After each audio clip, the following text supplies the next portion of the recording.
You know how sometimes a new acronym just seems to pop up out of nowhere?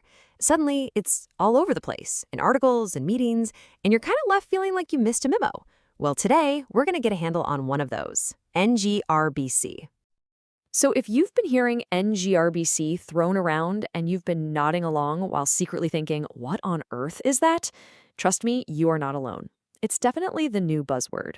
But don't worry, we're going to break it all down, and by the end of this, you'll get it completely. So what is NGRBC really?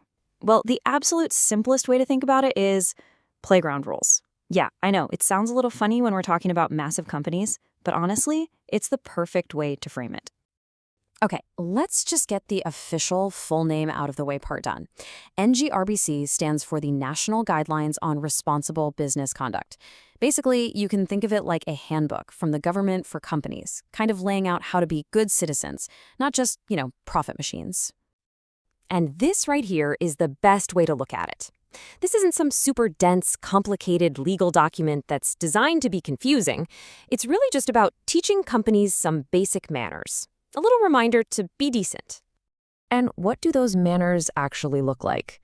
Well, it all boils down to three really simple, common sense ideas. Number one, treat your workers well.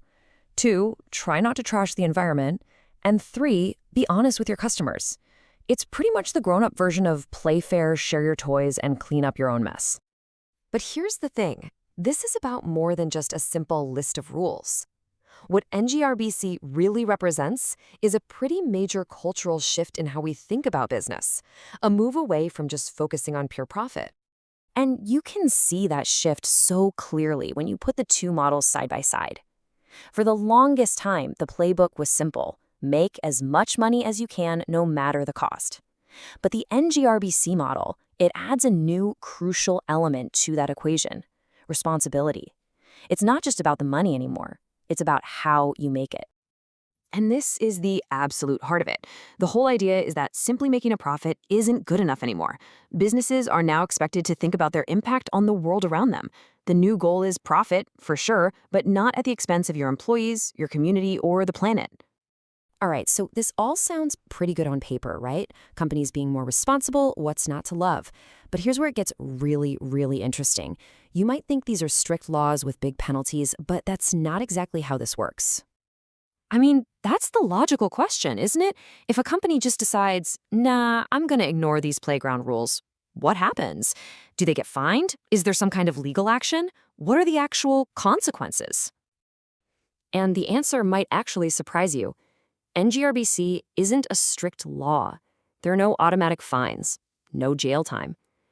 The real enforcement, the thing that gives it teeth, is way more modern. It's public pressure. It is all about a company's reputation. So how does that pressure even work?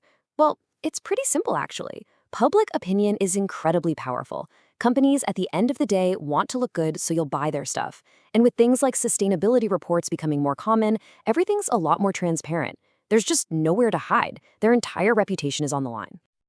So when you pull back and look at the whole picture, the guidelines, the public pressure, this focus on responsibility, it all really points to one critical word: trust.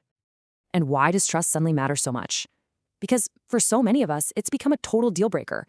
We, as customers, actually care about how companies behave now. We'll check a brand's ethical track record before we click buy, and we're not afraid to walk away if we don't like what we find.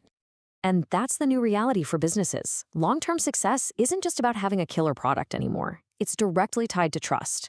And we all know once that trust is gone, it is so hard to earn back. The last thing any company wants is to be trending on social media for all the wrong reasons. So, see? NGRBC isn't some sparry, complex law. It's just an official stamp on what is basically common sense, pushing companies to find that balance between profit and being responsible. Which really leaves us with one big question to think about. In the world we live in today, is a company's reputation becoming its real bottom line?